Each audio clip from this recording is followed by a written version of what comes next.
Hi everyone, आज हम देखेंगे बेनाइन ट्यूमर और मैलिग्नेंट ट्यूमर के बीच में का डिफरेंस।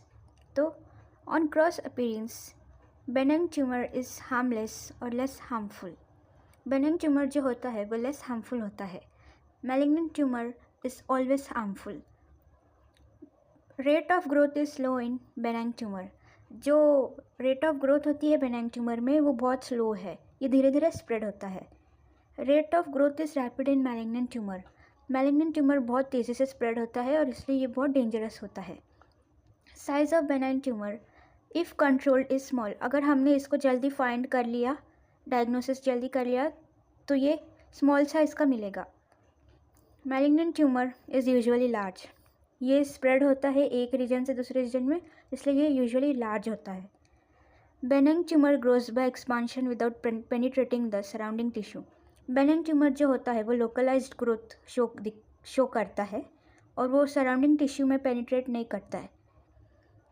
जो मैलिग्नेंट ट्यूमर होता है वो सराउंडिंग टिश्यू में ग्रो होता है। Benign tumour are not fixed. Benign tumour fix नहीं होता। Malignant tumour is fixed and capsule is never seen. Malignant tumour में जो कैप्सूल होता है वो कभी दिखता नहीं है। Benign tumour grows with in a capsule. Benign tumour के आउटसाइड में एक कैप्सूल होता है जिसकी वजह से वो लोकलाइज्ड ग्रोथ शो करता है और सराउंडिंग टिश्यू में ग्रो नहीं होता है।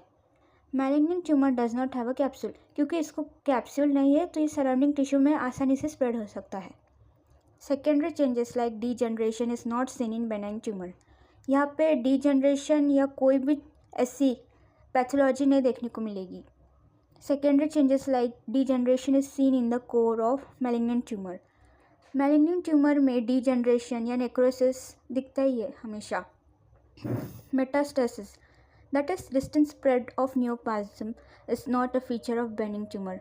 बेनाइन ट्यूमर जो होता है, मैंने जैसे कि पहले भी कहा, लोकलाइज्ड होता है, ये दूसरे ऑर्गन या एरिया में स्प्रेड नहीं होता है। Metastasis is a peculiar feature of malignant tumour. और मैलिग्नेंट ट्यूमर का तो पेक्यूलरिटी है कि वो दूसरे एरिया में स्प्रेड होता है। Prognosis is good. प्रोग्नोसिस मतलब रिकवरी चांसेस, तो ये एक एरिया में ही है तो इसकी रिकवरी गुड है। लेकिन मैलिग्नेंट ट्यूमर जो है वो एक एरिया से दूसरे एरिया में स्प्रेड होता है तो इसका प्रोग्नोसिस इज बैड।